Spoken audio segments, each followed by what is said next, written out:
বাদ দিয়ে আমাদের চাল কিনে দিলে ভালো। এটাতে বাদ দিয়া কি কিনা দিব? চাল। কি না, চাল নিবা? ভাতের চাল কিনা ঘরে আজকে বাজার নাই গা। ও, ঘরে আজকে বাজার নাই, ওরা ভাতের চাল দিয়ে দিলে ভালো হইতো। বাবু, তোমার আমি চাল কোত্থেকে কিনে দিব? তোমার আমি টাকা দিয়ে দেই, তুমি চাল কিনে নিয়ে যেও। আচ্ছা, নাও তাহলে, তুমি রাখো, আমি তোমার টাকা দিয়ে দিই না।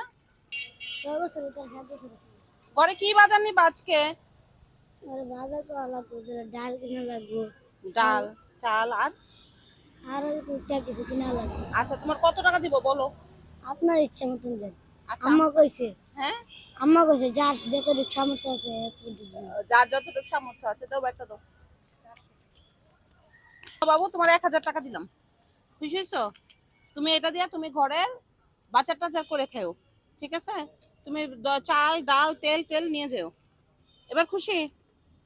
ও, আসলে ওর ঘরে বাজার নাই, ঘরে তেল নাই, তারপরে ডাল টাল মনে হয়